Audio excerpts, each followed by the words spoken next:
Online classes में सभी बच्चों का स्वागत है। बच्चों, आज हम 11वीं बायोलॉजी के अंदर आपको पढ़ाते हैं मानव का श्वसन तंत्र। क्या पढ़ाते हैं बच्चों? मानव का श्वसन तंत्र। आप 10th क्लास में भी पढ़ के आए हो कि हमारे श्वसन के लिए हम गैस अंदर लेते हैं, बाहर छोड़ते हैं। उसके लिए मानव के शरीर में सुविकसित श्वसन तंत्र पाया जाता है। अब श्वसन तंत्र में कौन कौन से अंग भाग लेते हैं? जैसे नासिका है।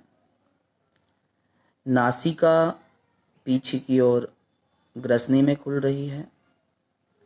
ग्रसनी नीचे की ओर कहाँ खुलती है बच्चों? श्वास नली में। फिर ये श्वास नली आगे चलकर 2 भागों में बढ़ जाती है, जिनको हम श्वसनी कहते हैं। फिर श्वसनिकाएँ ये आगे चलकर बहुत सारी छोटी छोटी और शाखाओं में बढ़ जाती हैं, जिनको हम बच्चों क्या कहते हैं? श्वसनिकाएँ कहते हैं। और श्वसनिकाएँ आगे चलकर गुब्बारे नुमा संरचना में खुलती हैं, जिनको हम वायुकुपिका कहते हैं। और बच्चों, जो हमारी श्वसनी होती हैं वो आगे चलकर फेफड़ों में, जैसे फेफड़ों में खुल रही हैं। हमारे फेफड़े किस पर टिके हुए हैं बच्चों? डायफ्राम पर टिके होते हैं। अब बात करते हैं बच्चों, सभी अंगों का बारीकी से हम वर्णन करते हैं। तो याद रखना है बच्चों, अपने टॉपिक पर आते हैं। जैसे हम श्वसन तंत्र को बच्चों 10th क्लास में अपना पढ़ा होगा कि हम श्वसन तंत्र को 2 भागों में डिवाइडेड करते हैं, ऊपरी श्वसन तंत्र और निचला श्वसन तंत्र। कौन कौन से बच्चों? ऊपरी श्वसन तंत्र। अब ऊपरी श्वसन तंत्र में बच्चों हम पढ़ेंगे कौन कौन से अंगों के बारे में हम पढ़ेंगे, इसमें क्या क्या आते हैं। जैसे नासिका आती है। क्या आती है बच्चों? नासिका। नंबर 2 पर मुख पढ़ेंगे। नंबर 3 पर बच्चों पढ़ेंगे हम ग्रसनी। नंबर 4 पर पढ़ेंगे स्वर यंत्र। और चित्र में आपने देखा होगा जिसको हम लैरिंक्स कहते हैं। तो ऊपरी श्वसन तंत्र में हम बच्चों 4 अंगों के बारे में हम वर्णन करेंगे। कौन कौन से बच्चों? नासिका, मुख, ग्रसनी, श्वसन यंत्र और लैरिंक्स। आपको पता है श्वसन तंत्र की जो शुरुआत होती है वो नासिका से होती है। और ध्यान रखना है बच्चों, नासिका को हम प्रथम श्वसन अंग के नाम से जानते हैं। इसमें एक जोड़ी नासा छिद्र होते हैं, जिनको नासा द्वार के नाम से भी जानते हैं, जो बाहर की ओर खुलते हैं।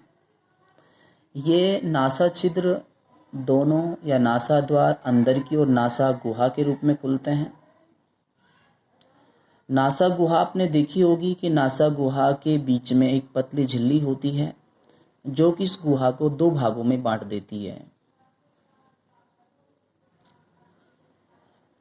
बच्चों, नासा जो गुहा होती है, जिसको हम नासिका गुहा के नाम से भी जानते हैं, उसने में आपने देखा होगा, उसमें बच्चों बाल पाए जाते हैं। ये बाल क्या करते हैं?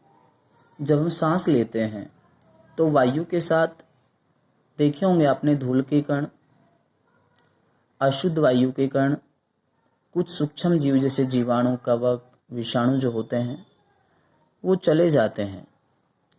तो ये बाल क्या करते हैं बच्चों? ने रोकने का काम करते हैं, जिससे हमारे फेफड़ों में शुद्ध वायु ही प्रवेश कर पाती है। ये नासा गुहा के अंदर जो बाल पाए जाते हैं उतना उनका कार्य होता है। और नासा गुहा के अंदर एक श्लेष्मा झिल्ली पाई जाती है। ये श्लेष्मा झिल्ली से लसलसा पदार्थ स्त्रावित होता रहता है, इसको श्लेष्मा कहते हैं।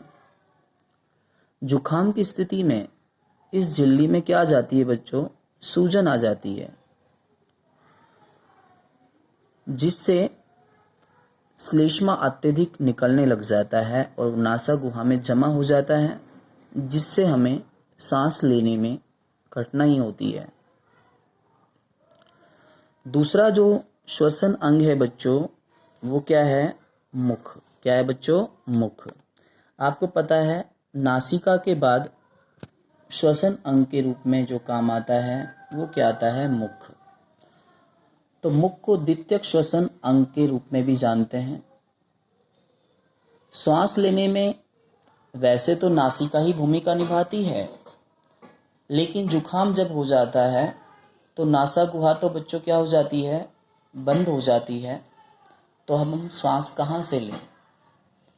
तो ध्यान रखना है, हम मुख के माध्यम से या मुंह के माध्यम से सांस लेते हैं, लेकिन मुंह से सांस लेने में एक जो हमें समस्या आती है वो क्या है? सुनिए। नासिका में तो बच्चों बाल पाए जाते हैं, श्लेष्मा झिल्ली होती है, लेकिन मुख के अंदर कोई श्लेष्मा झिल्ली नहीं होती और नासिका से मुख का आकार थोड़ा बड़ा होता है। इसलिए शुद्ध वायु के साथ अशुद्ध वायु के कण भी चले जाते हैं, जिससे फेफड़े संक्रमित हो सकते हैं और हम किसी भी बीमारी से ग्रसित हो सकते हैं। तीसरा जो श्वसन अंग है बच्चों, वो क्या है? ग्रसनी। ध्यान रखना है बच्चों, मुख गुहा जो होती है वो पीछे की ओर ग्रसनी में खुलती है। यदि ग्रसनी को हम देखें तो ग्रसनी एक पेशीय संरचना होती है जो कि चिमनी नुमा आकृति की होती है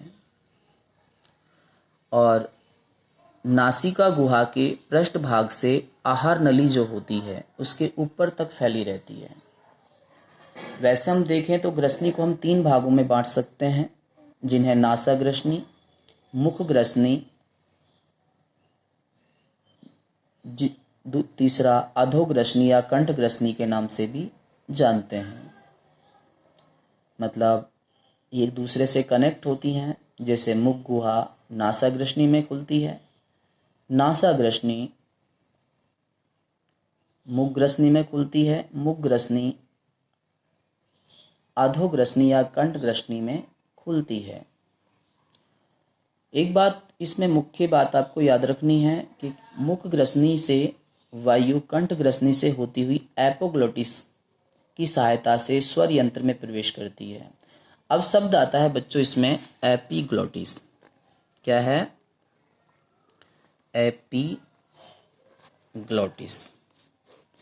जिसको हम घाटी ढक्कन के नाम से भी जानते हैं। याद रखना है बच्चों, जो एपिग्लोटिस जो होती है या घाटी ढक्कन जो होता है वो मुख ग्रसनी